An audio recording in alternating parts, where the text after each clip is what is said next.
شروع اللہ کے نام سے جو رحیم و کریم ہے۔ ڈیئر اسٹوڈنٹس، السلام علیکم ورحمۃ اللہ وبرکاتہ۔ نواز جمال آپ سے مخاطب ہے اور آپ کو LCS لیکچرز میں خوش آمدید کہتا ہے۔ آج کے لیکچر میں ہم حصہ غزل شروع کرنے جا رہے ہیں، جس میں غزل نمبر 1 شاعر حسرت موہانی، اس کو ہم پڑھیں گے۔ تو سب سے پہلے ہم یہ جانیں گے کہ یہ ہمارا کون سا سوال ہے اور اس سوال کی نمبرنگ کیا ہے، اس کی ترتیب کیا ہے۔ یہ بیٹا سوال جو ہے سوال نمبر 2 ہے، اور اس میں کسی غزل سے 3 اشعار تشریح کے لیے دیے جاتے ہیں، اور یہ 10 نمبر پر مشتمل ہے۔ اس کی ترتیب کچھ یوں ہے کہ یہ 10 نمبر جو ہیں، اس میں 1 نمبر جو ہے شاعر کے نام کا ہے، اور 3 اشعار جو ہیں ان کے 3 نمبر ہیں۔ غزل کسے کہتے ہیں؟ غزل کیا ہے بیٹا؟ غزل کے معنی ہے عورتوں کی باتیں کرنا یا عورتوں سے باتیں کرنا، اور اس کی تعریف کچھ یوں ہے کہ وہ نظم جس میں شاعر اپنی زندگی کے مختلف تجربات پیش کرتا ہے اسے غزل کہتے ہیں۔ شروع میں غزل جو تھی وہ صرف محبوب کی ناز و ادا کے بارے میں لکھی جاتی تھی، لیکن جب نئے شاعر آئے جیسا کہ مولانا الطاف حسین حالی، علامہ محمد اقبال، انہوں نے غزل کو ایک نیا رنگ دیا، اس میں زندگی کے مختلف موضوعات پہ کلام لکھا۔ آج جو ہے غزل نمبر 1 شاعر جو ہے وہ حسرت موہانی ہے، جن کا مشہور زمانہ شعر ہے مشق سخن جاری چکی کی مشقت بھی، ایک طرفہ تماشا ہے حسرت کی طبیعت بھی۔ یہ حسرت موہانی کا تعارف پڑھیں گے۔ جب ہم تشریح شروع کریں گے تو تشریح کے شروع میں ایک پیراگراف جو ہے وہ شاعر کے تعارف کا بھی لکھیں گے۔ حسرت موہانی نام ان کا اصل تھا سید فضل الحسن، اور قصبہ موہان میں پیدا ہوئے، اور اس قصبہ موہان کی نسبت سے موہانی کہلائے۔ 1875 عیسوی میں پیدا ہوتے ہیں اور 1951 عیسوی میں اس دار فانی سے کوچ کر جاتے ہیں۔ جب ہم لکھیں گے شاعر کا نام تو وہاں پہ حسرت موہانی لکھیں گے، اور اس کے ساتھ بریکٹ میں سید فضل الحسن بھی لکھیں گے، تاکہ ممتحن جو ہے اس کو پتہ چلے کہ اسٹوڈنٹ کو اس ٹاپک پہ گرفت حاصل ہے، عبور حاصل ہے۔ شروع سے ہی انہیں شاعری سے لگاؤ تھا، شاعری کی طرف میل تھے، شعر و سخن سے دلچسپی تھی، اس لیے ایک اعلیٰ غزل گو کہلائے، اور انہیں رئیس المتغزلین کے نام سے بھی یاد کیا جاتا ہے، یعنی غزل کا بادشاہ یا غزل کا سردار۔ اس کے علاوہ ان کی غزلوں میں سیاسی موضوعات ہیں، حکومت کے خلاف بغاوت بھی کرتے ہیں، اور اس ٹاپک پہ تحریر بھی کرتے ہیں، اور ان کی غزل میں کلاسیکی رنگ، یعنی غزل کی جو خوبیاں ہیں، غزل کی جو خصوصیات ہیں، وہ ان کی شاعری میں پائی جاتی ہیں۔ اس کے علاوہ حسرت موہانی کی غزل میں ہمیں درد مندی، اداسی اور محرومی کا بھی عنصر ملتا ہے، یعنی انہیں یہ ہندوستان میں جو مظالم ڈھائے گئے اور جو بے بسی کی کیفیت تھی، اداسی تھی، پریشانی تھی، وہ ساری جو باتیں تھیں انہوں نے ان کو کلام میں ڈالا۔ تحریک خلافت، جب تحریک خلافت چلی تو حسرت موہانی جو تھے اس کے علمبردار تھے، اور انہوں نے یہ 3 دفعہ جیل بھی کاٹی، قید بھی ہوئی، اور ایک تو قید ہوتی ہے، انہیں قید بامشقت بھی، یعنی 1 من گیہوں یعنی گندم اناج جو تھے وہ چکی پہ پیستے تھے، تو یہ مختصر سا تعارف تھا، ایک پیراگراف آپ لکھیں گے ان سے ریلیٹڈ اور ایک شخصی حوالہ بھی لکھیں گے، جیسے کہ اپنی تو یہ مثال ہے کہ جیسے کوئی درخت اوروں کو سایہ دے کر خود دھوپ میں جلے، یہ ایک پیراگراف لکھیں گے تو ہمارا جو ہے تشریح میں تعارف مکمل ہو جائے گا اور 1 نمبر جو ہے وہ ہمیں مل جائے گا۔ اب آتے ہیں غزل کی طرف۔ ان کی غزل ہے: بلاتا لاکھ ہوں لیکن برابر یاد آتے ہیں، الہی ترک کے الفت پر وہ کیوں کر یاد آتے ہیں۔ تو یہاں پہ حسرت معنی کہتے ہیں کہ میں اپنے محبوب کو بلاتا ہوں، میں اپنے محبوب کو بلاتا ہوں لیکن ایسا کرنے میں ناکام ہوں۔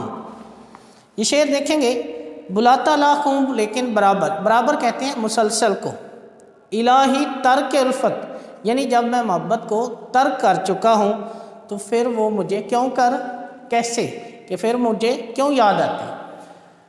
تو یہاں پہ یہ شعر جو ہے عشق مجازی میں رنگا ہوا ہے۔ تو عشق مجازی کسے کہتے ہیں؟ یعنی انسانوں سے محبت جو ہے یہ ایک ایسا جذبہ ہے جس پر کسی کا کوئی اختیار نہیں ہے، کسی کا کوئی کنٹرول نہیں ہے، اس لیے کہتے ہیں کہ محبت کی نہیں جاتی بلکہ یہ ہو جاتی ہے۔ اور یہ بھی کہتے ہیں کہ یہ اللہ تعالیٰ کی طرف سے عطیہ خداوندی ہے، جسے چاہے وہ عطا کر دے۔ محبت کے لیے کچھ دل مخصوص ہوتے ہیں، یہ وہ نغمہ ہے جو ہر ساز پہ گایا نہیں جاتا۔ جب بھی کوئی شعر اس طرح سے عشق مجازی کے حوالے سے ہو تو شروع میں آپ نے وہ محبت کو ڈیفائن کرنا ہے، 1-2 پیراگراف وہ لکھیں گے۔ یعنی جب ہم لکھیں گے کہ یہ اللہ تعالیٰ کی طرف سے عطیہ خداوندی ہے، ٹھیک ہے، محبت کے لیے کچھ دل مخصوص ہوتے ہیں، یہ شعر لکھیں گے۔ اسی طرح سے محبت پہ چلنے والوں کے لیے جو دشواریاں ہوتی ہیں، جو کانٹے ہوتے ہیں، ان کا ذکر بھی کرتے ہیں کہ محبت پہ جو چلتے ہیں انہیں طرح طرح کے مصائب کا سامنا کرنا پڑتا ہے، انہیں پریشانیاں ہوتی ہیں، اور بعض اوقات کیا ہوتا ہے کہ ان کو محبت جو ہے اس کو پازیٹیو رسپانس بھی ملتا ہے، اور بعض اوقات کیا ہوتا ہے ان کو رد کیا جاتا ہے۔ جب نفرت ملتی ہے تو وہ بے بس ہو جاتے ہیں، مجبور ہوتے ہیں، آہو زاری کرتے ہیں، آہو فغاں کرتے ہیں۔ تو اسی لیے یہ شاعر کہتے ہیں یہ عشق نہیں آساں بس اتنا سمجھ لیجئے، ایک آگ کا دریا ہے اور ڈوب کے جانا ہے۔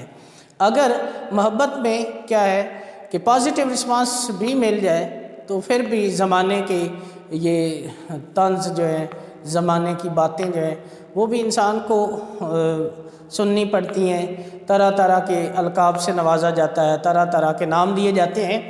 تو بالآخر جو عاشق ہوتا ہے وہ کیا کرتا ہے، ترک الفت کر لیتا ہے۔ یہاں پر بھی کچھ یہی کیفیت ہے کہ حسرت معنی کہتے ہیں کہ میں نے جب اپنے محبوب سے محبت کی، محبت نہ ملی تو اس کے بدلے میں نے کیا کیا، اس کو بلا دیا۔ لیکن وہ کہتے ہیں کہ میں اپنے محبوب کو بلاتا ہوں لیکن اس میں مسلسل ناکام ہوں۔ اب یہ ناکامی کیوں ہے؟ ناکامی اس لیے ہوتی ہے کہ وہ دل سے اس کو نہیں بلا سکتا۔ ظاہری طور پہ جو عاشق ہے وہ اپنے محبوب سے دور ہو جاتا ہے، کنارہ کشی اختیار کر لیتا ہے، لیکن وہ دل سے اس کو نہیں بلا پاتا۔ اور ڈیئر اسٹوڈنٹ، دوسرے شعر کی طرف بڑھتے ہیں۔ حسرت معنی یہاں پہ کہتے ہیں: نہ چھیڑ اے ہم نشیں کیفیت صحابہ کے افسانے، شراب بے خودی کے مجھ کو ساغر یاد آتے ہیں۔ ہم نشیں کہتے ہیں دوست کو، کیفیت صحابہ کہتے ہیں انگور کی شراب کو۔ یعنی یہاں پہ وہ کہنا چاہتے ہیں کہ شراب کی محفل جو ہے اس کا تذکرہ مت کرو، شراب بے خودی کے مجھ کو ساغر یاد آتے ہیں، کہ وہاں پہ مجھے جام نظر آتے ہیں، مجھے وہ شراب کے پیالے جو ہیں وہ یاد آتے ہیں تو میں تڑپ اٹھتا ہوں۔ اے دوست یاد ماضی میرے لیے پریشان کن ہے، اس کی بات نہ کر، یاد ماضی عذاب ہے یارب، چھین لے مجھ سے یہ حافظہ میرا۔ انسان جو ہے اپنے ماضی سے چھٹکارا حاصل کرنا چاہتا ہے، اس سے نجات حاصل کرنا چاہتا ہے۔ وہ چاہتا ہے کہ ماضی کے جو یادیں ہیں وہ اس کو نہ تڑپائیں، اس کو وہ پریشان نہ کریں۔ تو یہاں پہ شاعر جو ہے وہ اپنے ماضی میں اپنے محبوب کے ساتھ جو تعلقات تھے، جس میں اس کو مصائب کا سامنا کرنا پڑا، جس میں اس نے مشکلات جھیلی، جس میں اس نے طرح طرح کی مصیبتیں اٹھائیں، ان سے جان چھڑانا چاہتا ہے اور کہتا ہے کہ میرا ماضی جو ہے اس کی بات مت کرو۔ ہوتا کیا ہے کہ اس کا دوست یا کسی محفل میں اس کا دوست جو ہے اس کے ماضی کا تذکرہ کرتا ہے، تو وہ یہاں پہ کہتا ہے کہ میرے ماضی کو مت چھیڑو، کیونکہ اس کی یادیں جو ہیں وہ مجھے تڑپا دیتی ہیں، وہ مجھے رلا دیتی ہیں۔ یہ دوسرے پہلے شعر سے ریلیٹڈ ہی ہے، وہاں پہ بھی تذکرہ یادوں کا ہے، یہاں پہ بھی یاد ماضی کا تذکرہ جاری ہے۔ تو دوسرے نمبر پہ وہ یہاں پہ شراب کی محفل کا تذکرہ کر رہا ہے کہ شراب کی محفل میں کیا ہوتا ہے، وہاں پہ ساغر ہوتے ہیں، جام ہوتے ہیں، محفل ہوتی ہے، بے خودی ہو جاتی ہے، ٹھیک ہے، اور اس بے خودی میں کیا ہوتا ہے کہ اس کا محبوب جو ہے شراب کے بعد اسے یاد آنا شروع ہو جاتا ہے۔ تو یہاں پہ وہ کہتا ہے کہ میں ان چیزوں سے چھٹکارا حاصل کر چکا ہوں، ان سے دور جا چکا ہوں، اب ان پہ مجھ کو نہ چھیڑو۔ غالب چھٹی شراب پر اب بھی کبھی کبھی پیتا ہوں روز ابر و شب مہتاب میں، کہ اب میں یہ عادت جو ہے چھوڑ چکا ہوں۔ ماضی میں یعنی میں شراب پیتا تھا، محبوب کو یاد کرتا تھا، اس سے میرے تعلقات تھے، لیکن اب یہ ساری چیزیں جو ہیں میں چھوڑ چکا ہوں، اس لیے ان پہ بات نہ کرو کیونکہ یہ مجھے اب پریشان کرتے ہیں۔ تیسرا شعر دیکھتے ہیں۔ نہیں آتی تو یاد ان کی مہینوں تک نہیں آتی، مگر جب یاد آتے ہیں تو اکثر یاد آتے ہیں۔ یہاں پہ شاعر حسرت مانی کہتے ہیں کہ عاشق جو ہے وہ اپنے محبوب سے جب ترک تعلق کر لیتا ہے تو اس کے بعد وہ دن کے وقت یا اپنی مصروفیات ڈھونڈتا ہے۔ جب وہ اپنی مصروفیات یا کاموں میں مگن رہتا ہے تو اس کی یاد سے وہ بیگانہ ہو جاتا ہے، اس سے غافل ہو جاتا ہے، کیونکہ اس کا ذہن جو ہے کسی اور کام میں لگ جاتا ہے۔ لیکن وہ کہتا ہے کہ جب کبھی اچانک یہ یاد آ جائے تو پھر میں تڑپ اٹھتا ہوں۔ یہاں پہ وہ اسی کا تذکرہ کر رہے ہیں، اسی کیفیت کا، کہ جب پھر یہ یاد آتی ہے تو اس یاد پہ کیا ہے، مجھے رونا آتا ہے، میں تڑپ اٹھتا ہوں۔ اور یہاں پہ دن کے وقت تو عاشق جو ہے وہ اپنے کاموں میں مصروف رہتا ہے، رات کے وقت جب تنہائی ہوتی ہے، تاریکی ہوتی ہے، تو اس کا محبوب جو ہے اس کی یادیں جو اس کے دل پہ حملہ آور ہوتی ہیں۔ شاعر کہتے ہیں دنیا بھر کی بولی یادیں مجھ سے ملنے آتی ہیں، شام سمے اس سونے گھر میں ایک میلہ سا لگ جاتا ہے۔ تو یہاں پہ تذکرہ جو ہے یاد کا ہو رہا ہے کہ یہ یاد جو ہے اس سے میں جان چھڑانا چاہتا ہوں، لیکن یہ بار بار مجھے پریشان کر رہی۔ ایک مدت سے تیری یاد بھی آئی نہ ہمیں، اور ہم بھول گئے ہیں تجھے ایسا بھی نہیں۔ یہاں پہ شاعر کہتا ہے اپنے محبوب سے کہ یہ یادیں جو ہیں یہ مسلسل میرے ساتھ ہیں اور ہمیشہ رہیں گی، کیونکہ میں نے دل سے شاید میں اپنے محبوب کو نہیں بلا پایا، اس لیے یہ یادیں جو ہیں مسلسل میرے تعاقب میں رہتی ہیں، مسلسل مجھ پہ حملہ آور رہتی ہیں، اور جب یہ یادیں آتی ہیں تو مجھے تڑپا دیتی ہیں اور میں آہو فغاں کرتا ہوں۔ نیکسٹ دیکھتے ہیں شعر نمبر 4۔ حقیقت کھل گئی حسرت تیرے ترک محبت کی، تجھے تو اب وہ پہلے سے بھی بڑھ کر یاد آتے ہیں۔ حسرت مانی کی غزل کا یہ مقطع ہے۔ عموماً کیا ہوتا ہے کہ مقطع جو ہے وہ پرچہ میں نہیں آتا، لیکن غزل کا حصہ ہے، ہم اس کو پڑھیں گے۔ اور یہاں پہ حسرت جو ہے اپنے آپ سے مخاطب ہے۔ اے حسرت ترک تعلق کے باوجود وہ تمہیں پہلے سے بھی زیادہ یاد آتی۔